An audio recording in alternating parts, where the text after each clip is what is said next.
vous allez pouvoir avoir la zone d'achat suprême ici. Vous voyez, il est en train de chuter au moment où je vous parle. Regarde, on va regarder vite fait.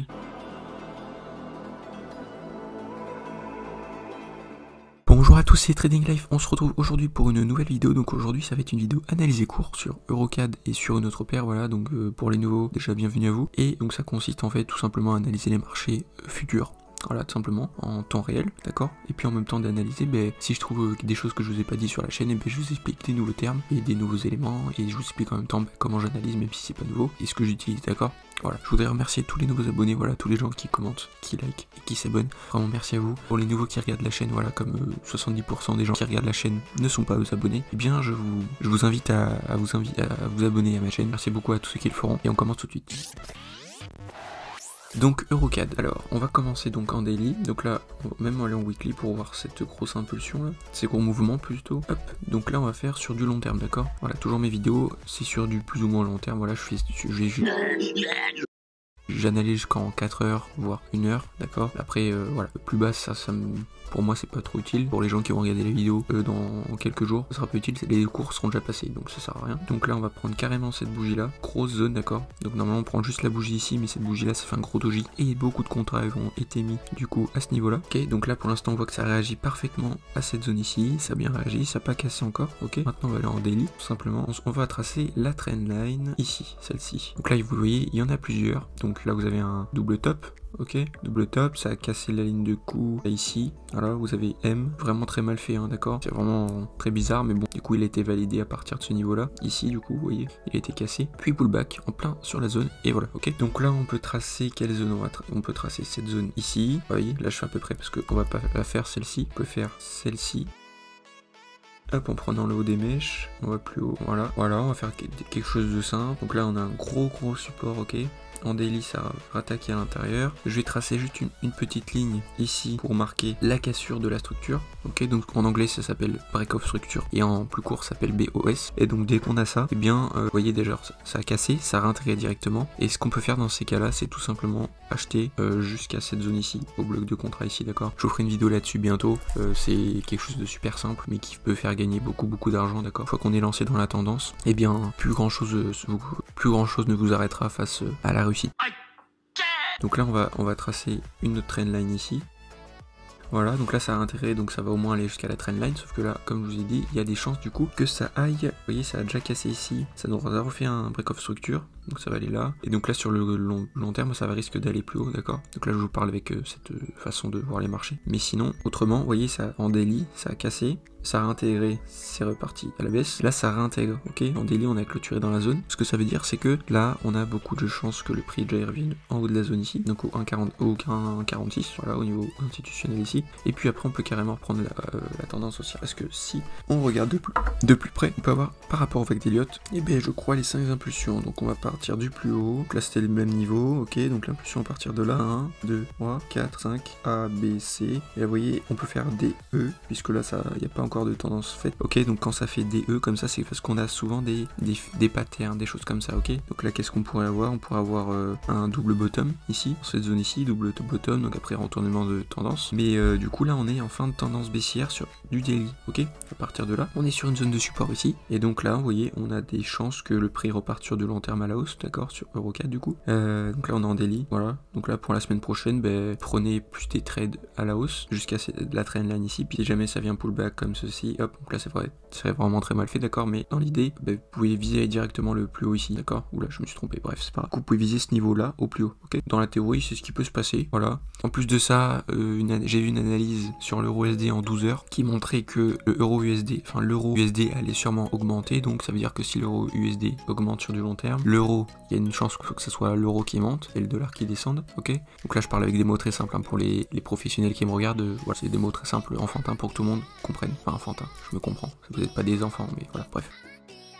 Donc si l'euro monte, si l'euro USD monte, l'euro il a des chances que ce soit lui qui monte, et donc si c'est l'euro qui monte, Eurocad ça peut monter aussi, d'accord, sur du long terme, voilà. Donc Donc voilà, euro 4 sur du long terme, ça peut augmenter, ça peut prendre de la valeur. Et donc voilà, pour les prochains trades, pour la prochaine semaine, viser 1,46. Voilà, et puis si jamais ça casse encore plus bas que ça, bah, ça pourra repartir en tendance baissière daily, mais là comme c'est ici, avec le support weekly, etc., c'est quand même très très puissant.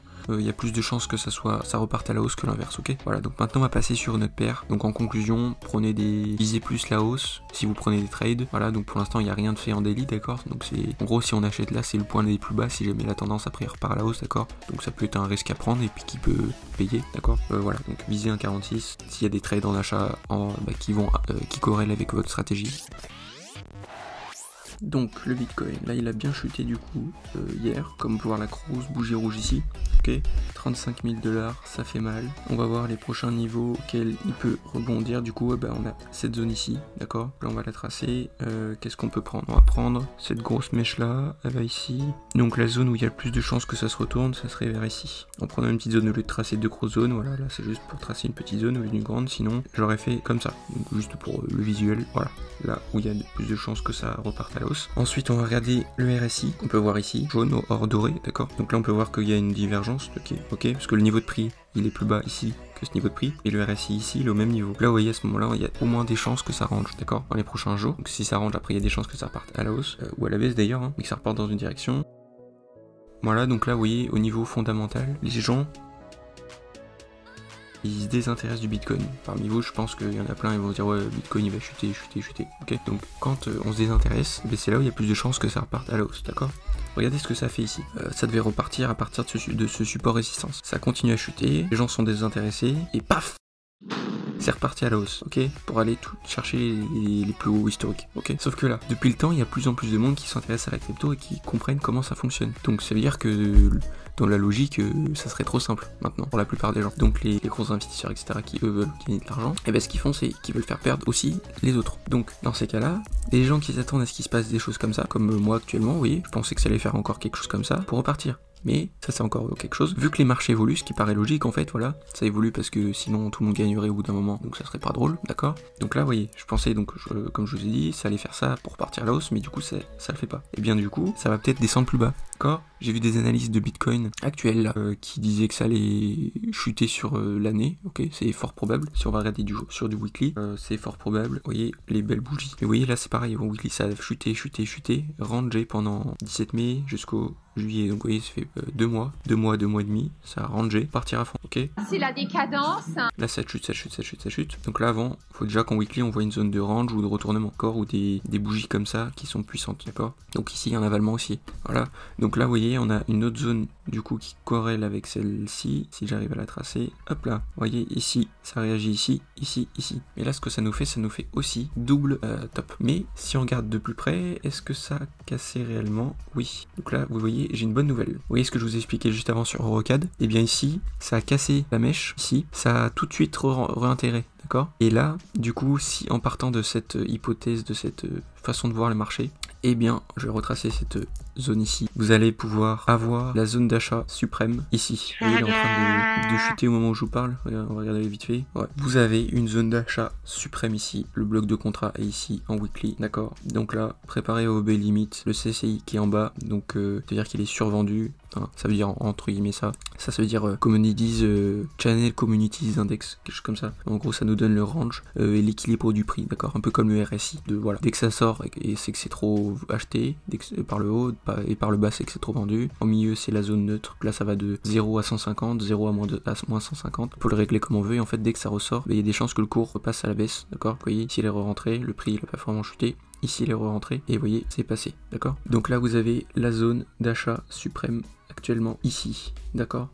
Donc là, on prend le milieu de la zone, 31 500. Ok, là il y a plus de probabilité carrément, d'accord. C'est là où le moins de gens s'attendent à acheter, d'accord. Et tout le monde va vendre alors qu'il faudra acheter à ce moment-là, d'accord. C'est là où tous les gens vont se dire ok, il faut vendre à fond. Et donc ça, c'est la meilleure zone d'achat, d'accord. Donc j'espère que vous aurez apprécié cette vidéo-là en finissant en beauté sur le meilleur point d'entrée sur le Bitcoin à ce jour, c'est ici, d'accord. Ici, je vais vous faire des traits, des zones, mettez des buy limits dans cette zone-là, ici, voilà. ici, mettez des buy limits. Je vous engage à rien d'ailleurs, je dis ça, mais faites ce que vous voulez, je suis pas un conseiller financier, etc. D'accord. Mais juste mon propre avis, moi personnellement, je vais sûrement acheter du coup ici à 31 500. Et vraiment le milieu, ça serait, ouais, 500, d'accord. 31 500, ça va être sûrement une zone d'achat pour la 10 millième fois que je le dis. Et puis voilà. Donc merci d'avoir regardé la vidéo jusqu'à la fin. N'hésitez pas à liker, commenter, à partager et surtout à vous abonner pour plus de vidéos et d'analyses comme ceci. Et moi je vous dis à mardi pour une vidéo sur la théorie de Wyckoff. Ça sera la deuxième vidéo, donc soyez présents, activez les notifs et je sortirai la vidéo entre 17h et 19h. Donc voilà, n'hésitez pas à vous abonner, activer les notifs pour être notifié, forcément c'est le but, et que je sors la vidéo. Et puis voilà, allez, salut les gens, à très bien, abonnez-vous et salut.